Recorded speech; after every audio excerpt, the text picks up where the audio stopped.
মানব জাতির মুক্তির সমাধান, পরিপূর্ণ জীবন বিধান, 30 পারা পাক কোরআন।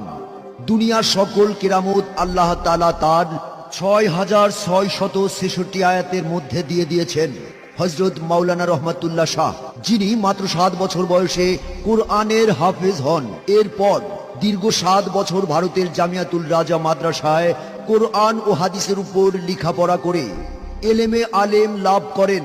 হুজুর জেরুজালেম, গালিল প্রদেশ, মিশর, সিরিয়া সহ বিশ্বের 41টি দেশে ভ্রমণ করে আন্তর্জাতিক খ্যাতি অর্জন করেন এবং ভারতের আসাম, কামরূপ, কামাখ্যা থেকে তন্ত্র মন্ত্রের দীক্ষা লাভ করে বর্তমানে তিনি মানবতার সেবায় চট্টগ্রাম লাল দিঘিতে হযরত আমানত শাহের মাজারে অবস্থান করছেন এবং মানব জীবনের যে কোনো সমস্যার সমাধান দিয়ে থাকেন।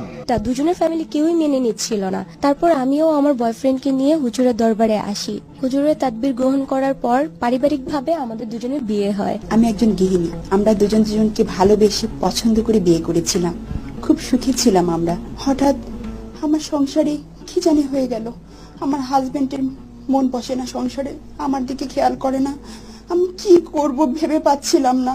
হঠাৎ জানতে পারলাম যে আমার হাজবেন্ড তার অফিসের এক কলিগের সাথে অবৈধ সম্পর্ক। সে কোনোভাবেই তাকে আমি ফেরাতে পারছিলাম না। তখন আমি কি করব? হঠাৎ আমি সন্ধান পাই হযরত মাওলানা রহমতুল্লাহ শাহ বাবার। আমি ওই হুজুরের কাছে যাই এবং ওনার তদবির গ্রহণ করি এবং ওনার তদবিরের বলে আল্লাহর রহমতে আমি আমার হাজবেন্ডকে ফিরে পাই।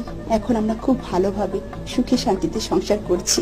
দর্শক, এবার আমরা হযরত রহমতুল্লাহ শাহ বাবার দরবারে তদবির গ্রহণ করে বিভিন্ন দেশে বিভিন্ন জায়গা থেকে লটারি যারা বিজয় হয়েছেন তাদের সাথে যোগাযোগ করার আমরা চেষ্টা করছি। এই মুহূর্তে দেখতে পাচ্ছি অনলাইনে আছেন সৌদি আরব থেকে লোকমান ভাই। হ্যালো লোকমান ভাই, শুনতে পাচ্ছেন? ভাইয়া, যদি আমাদের দর্শকদের উদ্দেশ্যে যদি কিছু বলতেন। ধন্যবাদ ইমরান ভাই। আমি সৌদি আরব থেকে লোকমান বলছিলাম। আমি হযরত মাওলানা রহমতুল্লাহ শাহ বাবার তদবির গ্রহণ করে সৌদি আরবে থাইল্যান্ড লটারিতে বিজয় হয়েছি।